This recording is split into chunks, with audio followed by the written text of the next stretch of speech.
नमस्कार. अनिशाज रेसिपी मराठीमध्ये आपलं स्वागत आहे. मी आणि माझे आजोबा आज आम्ही दोघेजण आमच्या शेतामध्ये चाललेलो आहेत मुगाच्या शेंगा तोडण्यासाठी.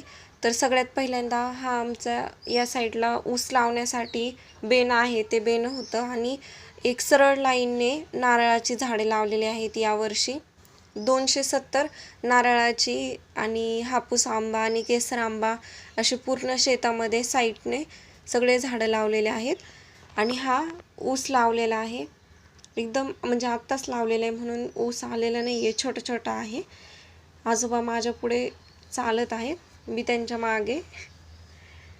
तुम्ही बघू शकता ही इथे विहीर आहे आणि विहिरीच्या शेजारीच आम्ही मुगाच्या शेंगा लावलेल्या आहेत. मूग आलेला आहे किती सुंदर. आता मी आणि आजोबा मुगाच्या शेंगा तोडायला आलेलो आहेत.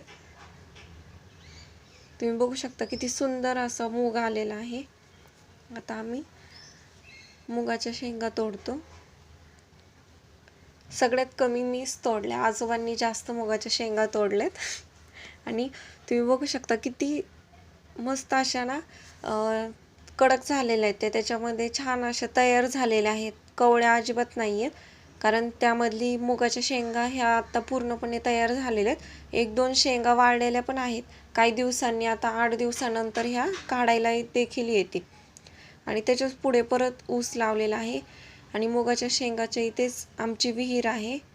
विहिरीच्या तिथे मुगाच्या शेंगा छान अशा हिरव्यागार तुम्ही बघू शकता आलेल्या आहेत. खूप साऱ्या मुगाच्या शेंगा आम्ही तोडल्या होत्या पुण्याला घेऊन जाण्यासाठी. आता तुम्हाला मी विहीर दाखवते आमची. विहिरीमध्ये किती पाणी आहे. तर आपण हळूहळू मुगाच्या शेंगातून इकडे येऊयात. आणि तुम्ही बघू शकता विहिरीमध्ये आत्ता तरीही जास्त पाऊस नाही आहे म्हणून अर्धीच विहीर भरलेली आहे. जर अजून खूप पाऊस पडला तर विहीर पूर्णपणे भरून जाते. काही वेळेस अति प्रमाणात पाऊस पडल्यानंतर विहीर वाहूनही जाते. यावर्षी याला छान असं कडाचं बांधकाम साईडने केलेलं आहे विहिरीला. त्या शेजारी मस्त असं कापूस पण लावलेला आहे. म्हणजे आम्ही सगळी शेती मिक्स करतो. आमच्या इथे कापूस पण लावतात. तर तुम्ही बघू शकता छोटे छोटे आता बरेच असे झाड आले आहेत आता कापसाचे. किती छान कापूस आलेला आहे. इथल्या कापसाला अजून फुले आलेली नाही आहेत. जो घराजवळचा कापूस आहे त्याला छोटे छोटे फुलं पण आलेले आहेत. मी तुम्हाला तोही दाखवेल. पण आत्ता तुम्ही बघू शकता कापूस झाल्यानंतर लगेचच इथे नारळाची झाडं लावलेली आहेत. पूर्ण शेतामध्ये आमचं 15 एकर शेती आहे. त्याच्यामध्ये पूर्ण असं एक स्टेप झाल्यानंतर असे नारळाचे आणि आंब्याचे झाडं लावलेले आहेत. परत इथं पूर्णपणे आता पूर्ण ऊस लावलेला आहे. आता इथून पुढं सगळा ऊसच लावलेला आहे. आणि इथे साईडने सगळे झाडं आहेत. आणि पुढे गेल्यानंतर कापूस. तुम्ही बघू शकता हे हापूस आंबा आणि केसर आंब्याची झाडे लावलेली आहेत. 270 झाडे आणली होती विकत आणि ती यावर्षी लावलेली आहेत. तिथं माझ्या आजोबा मुगाच्या शेंगा तोडतात आहेत. आणि मी तुम्हाला हापूस आंब्याची आणि केसर आंब्याची लावलेली झाडे दाखवण्यासाठी इकडे आले होते. आता परत मुगाच्या शेंगा तोडायला आलेली आहे मी. आता सगळ्या मुगाच्या शेंगा तोडून झालेल्या आहेत. तुम्ही बघू शकता किती छान अशा तयार झालेल्या आहेत. अजिबात कवळ्या नाही आहेत मुगाच्या शेंगा.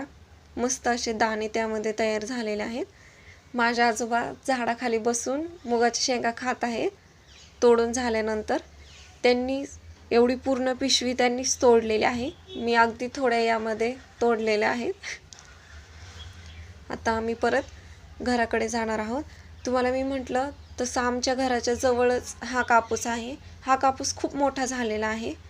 तुम्ही बघू शकता दोन्ही कापूस सोबतच लावले होते पण हा खूप छान आलेला आहे. आणि याला छोटे छोटे फुलं पण आलेले आहेत. एक सरळ लाईनमध्ये तुम्ही बघू शकता सरळ एकदम लाईनमध्ये खूप छान छान असे फुलं पण आलेले आहेत. त्यांना पांढरे आणि गुलाबी फुलं आलेले आहेत कापसाला. व्हिडिओ बनवताना मला एक चिमणीचं घरटं सापडलं, ते तुम्हाला मी दाखवते. तुम्ही बघू शकता आता त्यामध्ये एकच अंडा आहे. पण त्याला अजिबात हात नाही लावायचा. जर आपण त्याला हात लावला तर चिमणीला कळतं की आपण नाही का तिच्या घरट्याला कोणीतरी हात लावलाय, मग ती परत ती येतच नाही, तसंच अंड्याला सोडून जाते. त्यामुळे त्याला हात नाही लावला. आणि इथे भेंडीची रोपंही आहेत. 2 दिवसानंतर मी बघितलं येऊन तर किती अंडे आहेत. तर म्हणजे मला बघायचं होतं की आता चिमणी आहे की नाही तिथे. तर मला अजून एक अंडं दिसलं, म्हणजे तिने 2 अंडे दिले होते. आणि हे व्यवस्थित असं तिने किती सुंदर बनवलं आहे. मी परत एकदा असं झाकून ठेवलं त्याला. आणि छान असं पहिल्यांदा कापूस लावलेला आहे खाली. कुठून काय माहिती तिने शोधून आणलाय तो कापूस, कारण अजून कापूस तर आला पण नाहीये. आणि तिने घरटं बांधलंय त्या पानाला. किती सुंदर असं. आणि ते दिसतही नव्हतं, पण ते कापसामुळं मला दिसलं. असं वाटलं काय आहे इथे. आणि त्याच्यानंतर आणखी मी 2 दिवसानंतर बघायला आले, कारण घराजवळच झाड होतं ना. तर 4 अंडे दिलेले होते चिमणीने. आणि जेव्हा मी बघायला यायची दुपारचं ती कधीच नसायची. ती रात्री नेहमी येत होती. असं वाटतं मी कधीच तिला पाहिलं नाही. तर मी हे बंद करते. पुण्याला जायच्या आधी मी एकदा बघायला आले होते की कसे आहेत अंडे. खूप छान असं घरटं होतं केलेलं. आणि घराच्या समोरच इथं हे आमचे 2 पांढरे शुभ्र असे खिलारी बैल आहेत. आणि त्याच्या शेजारी हे रामफळाचं झाड. हे माझ्या पप्पांनी लावलं होतं लहान असताना. तर याला खूप म्हणजे खूप फळं येतात. तुम्ही बघू शकता छोटे छोटे असे त्याला फुलं येण्यासाठी सुरुवातही झालेली आहे. मस्त असं सीताफळ सारखं सेम रामफळाचं पण फळ लागतं खाण्यासाठी. त्यानंतर माझ्या आजीने हे अंजिराचं झाड लावलं होतं. अगदी छोटंसं दुसऱ्या गावावरून आमच्या नातेवाईकांच्या इथे होतं. अगदी छोटंसं रोप आणलं होतं. ते रोप तिने पिशवीमध्ये पहिल्यांदा लावलं, ते मोठं केलं. त्यानंतर तिने इथे शेतामध्ये आमच्या घराच्या जवळ लावलं. किती छोटे छोटे बघा, तुम्ही बघू शकता किती छान असे अंजीर आलेले आहेत. त्यातलं एक अंजीर वरती तुम्ही बघू शकता मध्ये मोठं होऊन लालही झालेलं आहे, पिकलेलं आहे ते आतमधून. पूर्ण अंजीर केव्हा पिकतं, जेव्हा ते पूर्णपणे बाहेरून सुद्धा लाल होतं. पण ते बाहेरून लाल झालं ना त्याचं आतमध्ये ना पूर्ण मुंग्या जातात. त्यामुळे थोडंसं लाल झाल्यानंतरच ते छान असं गोडही लागतं. त्यामुळे मी तुम्हाला एक तोडून दाखवलं आहे. तुम्हाला फोडूनही दाखवते. आतमध्ये पूर्ण आतमध्ये पिकलेलं असतं, पण बाहेरून सुद्धा लाल झाल्यानंतर ते आणखी छान लागतं.